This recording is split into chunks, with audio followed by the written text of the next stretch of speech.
bisita mo, ah. Hindi pa ba obvious ikaw yung hinihintay ko? Alam ko, gusto ko lang manggaling sa'yo mismo. Oh, ayan. Ayan, oh. Smile, smile na siya, oh. Alam ko, kahit tinatarayan mo ako buong araw, sinispoil mo ako sa mga paandar mo. Sungit-sungit ka pa, ah. Di bagay sa'yo. Tingin nga lang din pa sa kita mo. Ba? Makibati na ba tayo? Grabe mo kaya ako awayin mo nakarang araw. Aaminin ko, sobrang na-enjoy ko kaya tong day off ko. Tsaka sorry din. Sorry kasi stress na stress ako nung mga nakaraang araw. Pero ngayon na nakapagpahinga ako at nakapag-isip-isip na, Mon, pwede ba tayo maging magkaibigan ulit?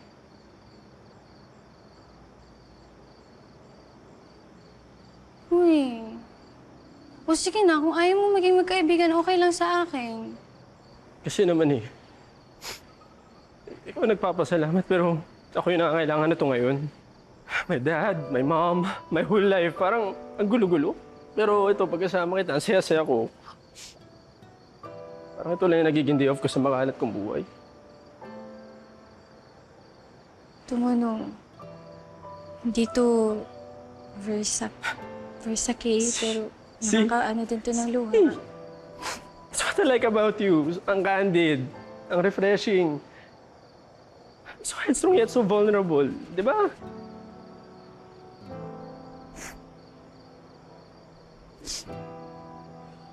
Mon, ano yung sinabi mo? Wala akong nagets eh. Pero mukhang maganda naman. Hindi what I'm trying to say is,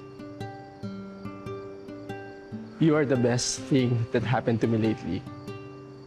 Gusto kita, Diding eh. And I know deep inside you na gusto mo rin ako. Oh. Hindi mo ako kilala. Kilala kita, Diding. Alam ko na mabuti kang tao.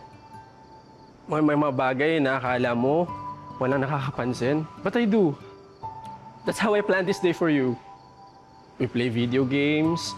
You wanted me to take a video of you. Hey, yun kay. We post vlogs kasi gusto mong pasaya ng ibang tao eh. We grilled kasi alam ko na gusto mo yung pagluluto. I want you to do something you are passionate about. Eh, yung mga stuffed toys tsaka yung flowers.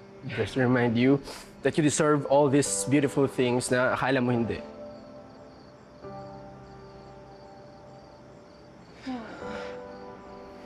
Ding, sumubo ka naman sa atin. Please, take a chance with me. Eh, sabi kasi ni Kuya eh, hindi pwede to. Kailangan kong gampanan yung trabaho ko.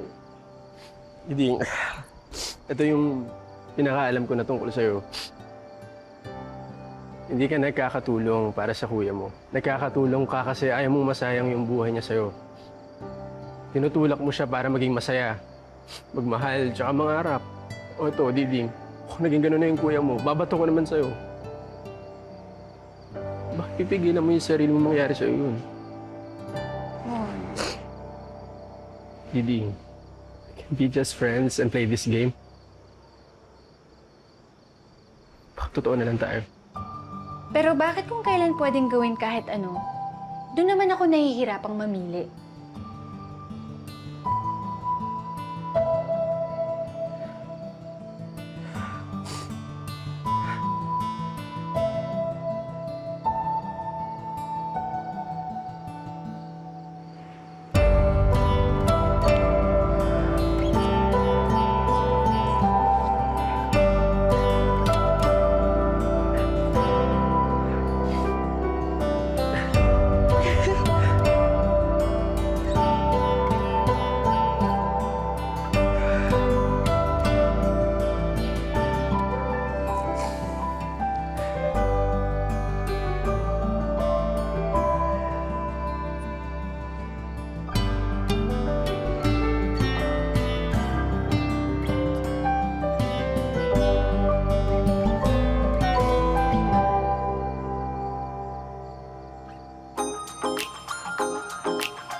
sing when the heart is dyslexic.